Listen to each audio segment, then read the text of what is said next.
नमस्कार दोस्तों, ये है बेसिक्स ऑफ 8085 का सेकंड पार्ट इंस्ट्रक्शंस। इसका जो टॉपिक है वो इंस्ट्रक्शंस। तो पहला क्वेश्चन है, in a microprocessor system the stack is used for. देखिए, इस क्वेश्चन में आपको पहले मैं बता दूं कि स्टैक क्या होता है। देखिए, जो स्टैक होता है it is a temporary set of memory locations. ये क्या होता है? Temporary set of memory locations होता है जो कि मेन मेमोरी में फाइंड होता है। It is found in main memory. Okay, it is a set of temporary set of memory locations found in main memory, and these memory locations are used to store the ये क्या करते हैं? Used to store the binary information। ये binary information को store करते हैं temporarily during execution of program, during execution of a program। ठीक है। whenever a subroutine jump instruction, जैसे इसने बोला stack, whenever जब भी कोई सबरूटीन जब इंस्ट्रक्शन जैसे कॉल एग्जीक्यूट होता है, कॉल क्या है? एक सबरूटीन है। It is a subroutine jump instruction. ये एक सबरूटीन जंप इंस्ट्रक्शन है। whenever this subroutine jump instruction is executed, तो जो स्टैक है it is used for storing the program return address. ये प्रोग्राम के to store program return address. अब आप देखो इसका जो राइट आंसर होगा, the stack is used for storing the program return address whenever a subroutine jump instruction is executed। ये true है। Transmitting and receiving input output data, ये false है। Storing all important CPU register contents, क्या सारे CPU के register contents को store करता है? Whenever an interrupt is serviced, no। Storing program instructions for ISR interrupt service routines, ये भी गलत है। तो क्या करता है? ये एक सबरूटीन जंप इंस्ट्रक्शन जब भी एग्जीक्यूट होता है लाइक कॉल, तो ये प्रोग्राम रिटर्न एड्रेस को स्टोर करता है। तो स्टैक वहां यूज होता है। नेक्स्ट क्वेश्चन है, in a microprocessor the register which holds the address of next instruction to be fetched is. ये आपका होमवर्क है, ये आप करेंगे। नेक्स्ट क्वेश्चन है, whenever a CPU is interrupted, तो क्या होता है? जब भी सीपीयू इंटरप्ट होता है, सेंट्रल प्रोसेसिंग यूनिट यहाँ पे क्या है? एक माइक्रोप्रोसेसर का काम कर रहा है। तो ये कह रहा है जब भी वो इंटरप्ट होता है, जब भी उसके परफॉर्मिंग फंक्शंस, परफॉर्मिंग ऑपरेशंस में इंटरप्शन आता है, कोई ऑब्स्टिकल आता है, तो क्या करता है? Does it stop execution of instructions को एग्जीक्यूट करना बंद कर देता है। Acknowledges interrupt and branches to a subroutine, no. Acknowledge interrupt and continues, no. Acknowledges interrupt and waits for the next instruction from the interrupting device. तो ये गलत है, ये गलत है, ये गलत है, डी सही है। ये क्या करता है? जब भी सीपीयू इंटरप्ट होता है तो उसे इंटरप्ट को एक्नॉलेज करता है, उसको रिसीव करता है, उसको एक्सेप्ट करता है कि हाँ, मेरे फ्लो ऑफ इन्फॉर्मेशन के टाइम या प्रोसेसिंग के टाइम इंटरप्ट है, and wait for the next instruction from the interrupting device. और उस इंटरप्टिंग डिवाइस से क्या करता है? वेट करता है नेक्स्ट इंस्ट्रक्शन आने के लिए। ओके, तो इसका डी ऑप्शन होगा। नेक्स्ट क्वेश्चन है, the total number of memory axes involved including of opcode fetch when an 8085 processor executes the instruction LDA load accumulator direct 2003 is। देखिए, सीधी सी बात है, ये जो आपका इंस्ट्रक्शन है LDA 2003, ये क्या करता है? It requires 4 machine cycles. ये 4 मशीन साइकिल्स को इसकी जरूरत पड़ती है। कौन कौन सी मशीन साइकिल्स होंगी अब हम देखते हैं। ये है मशीन साइकिल, कितनी मशीन साइकिल्स होंगी, और ये आपकी इंस्ट्रक्शन होगी। जैसे ठीक, जैसे पहली मशीन साइकिल कौन सी होगी? Opcode fetch, LDA. एलडीए क्या है? Opcode fetch instruction, opcode fetch. ठीक है, ऑपकोड मतलब जो आपका निमोनिक्स होते हैं ना, ऑपकोड। उसके बाद आपका क्या है? Machine cycle 2। मशीन साइकिल 2 कौन सी होगी? जब हम मेमोरी रीड करेंगे, मतलब MEMR करेंगे, इसको बोलते हैं memory read, memory read operation. Memory cycle में आप इसको इंस्ट्रक्शन बोल लो या ऑपरेशन और इंस्ट्रक्शन, जो भी है ये इंस्ट्रक्शन, क्योंकि आपकी एलडीए है। कौन कौन से ऑपरेशन हो रहे हैं? Memory read. मेमोरी रीड जो होगी 3 बार होगी ना, एक बार इसको करेगा, फिर इसको करेगा, फिर इसको करेगा, तो 3 बार होगी। उसके बाद नहीं नहीं सॉरी, ये जो है आपका, अभी आप ऐसे समझिए कि हमारे पास 4 मशीन साइकिल्स कैसे बनेंगी। एक तो एलडीए आएगा, ठीक है, एक तो आएगा आपका ये load accumulator direct, opcode fetch आएगा, फिर मेमोरी रीड आएगी, दूसरी होगी again memory read. Memory read में नहीं, सॉरी, मेमोरी रीड में पहले ये 03 करेगा। सॉरी, ये जो डेटा है ना, ये डेटा ये जो एड्रेस दिखाया है, इस 03 को पहले ये रीड करेगा।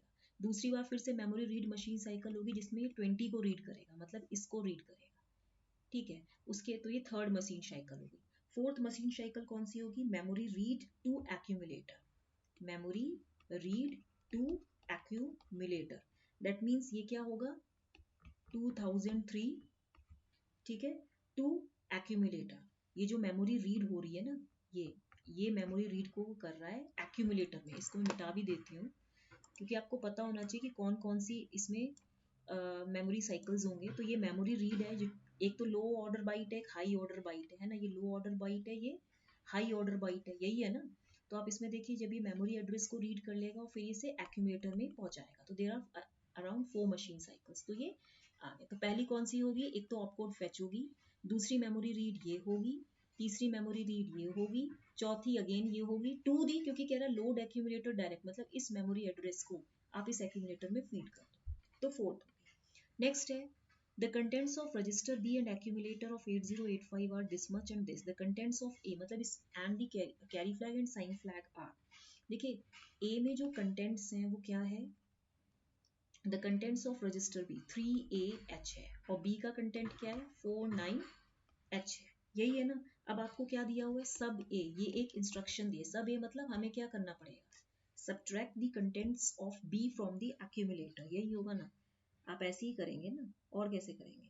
तो इसमें क्योंकि जैसे ये 3A है और ये 49 है, ये हेक्साडेसिमल है ना, तो आप देखिए 0011 और ये हो जाएगा ये 10 है, तो मैं इसको लिखूंगी 1010। फिर उसके बाद 0100 और ये क्या हो जाएगा 1001। अब आप इसको माइनस करो, अब आप इसको देखो जब माइनस करोगे तो क्या करोगे इसमें, इस केस में यहाँ पे जैसे ये हेक्साडेसिमल है, ये भी हेक्साडेसिमल था, ये भी हेक्साडेसिमल था, तो आपने जरा आप इसको माइनस करके बताइए कितना आएगा।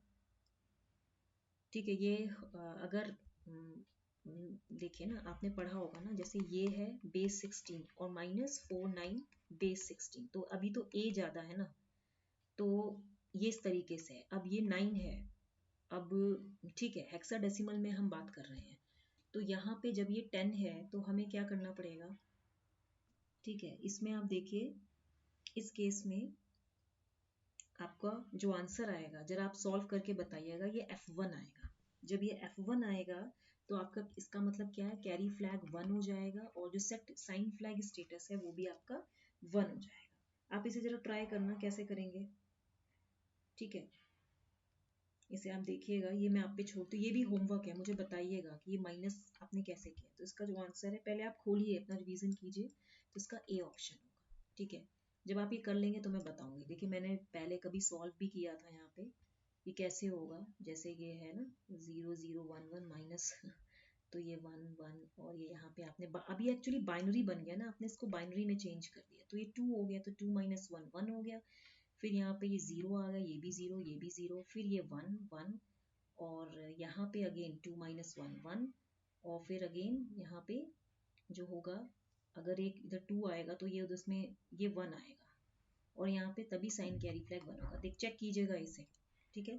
तो इसीलिए ये वाला आंसर आएगा। आप इसे चेक करके मुझे कमेंट सेक्शन में लिखिएगा, ठीक है। ए ऑप्शन होगा इसका। नेक्स्ट है in an 8085 the instruction CMPB has been executed while the content of the accumulator okay it is less than that of the register B। ठीक है, CMPB का मतलब क्या होता है कि कंपेयर करना, यानी कि contents of B and A are compared and the result is indicated by flag. हमें ये गिवन कंडीशन है, इसने क्या दिया, CMPB का मतलब क्या होता है कंपेयर, यानी कि contents of B and A, इनके जो कंटेंट्स होते हैं they are compared, contents of B and A are compared और जो रिजल्ट होता है and the result is indicated by flag, यानी कि जब A लेस देन B है तो कैरी फ्लैग 1 होगा और जो जीरो फ्लैग होगा वो जीरो होगा। किसने बोला है कि इंस्ट्रक्शन CMPB है, compare the contents of B and A and the result is indicated by flag. तो इसका मतलब इसने बोला है A का कंटेंट B से कम है, इसका मतलब कैरी फ्लैग 1 होगा एंड जीरो Z आपका 0 हो जाएगा। तो इसका जो ऑप्शन होगा carry flag will be set but zero flag will be reset, carry flag will be reset and zero flag will be set, both carry flag and zero flag will be reset, both carry flag and zero flag will be set। तो इसका जो right option होगा वो ए होगा, क्योंकि इसमें जो CMP B दिया है और कंडीशन दी है कि ए का कंटेंट B से कम है, तो compare the contents of B with the content, you are going to compare the contents of B and A, and whatever the result will come, it will be stored by the flag. तो इसका मतलब ये जब A का ही content B से कम है तो आपका कैरी फ्लैग 1 हो जाएगा और Z0 हो जाएगा. ठीक है. नेक्स्ट क्वेश्चन है, the number of memory cycles required to execute the following 8085 instruction is. देखिए LDA 3000H है. इसमें जो मेमोरी साइकिल्स होंगी वो क्या होंगी, जो इसमें मेमोरी साइकिल्स होंगी वो होंगी, एक तो ऑपकोड फेच होगा, दूसरा होगा मेमोरी रीड होगा. अगेन इसमें 2 बार मेमोरी रीड आएगा क्योंकि एक बार 00 रीड करेगा, एक बार 30 रीड करेगा, तो ये 2 टाइम्स आएगा. उसके बाद फिर डेटा रीड करेगा. कंबाइंड जो डेटा है आपका, वो जो इस मेमोरी एड्रेस पे जो डेटा होगा उसको ये रीड करेगा. ठीक है. तो ये तो पूरा क्या हो गया, एड्रेस हो गया. तो ये आपकी मेमोरी साइकिल्स होगी. तो इसमें आपका जो 4 LDA के लिए 4 मेमोरी साइकिल होगी. ये नहीं है, ये नहीं है, ये नहीं है, ये है.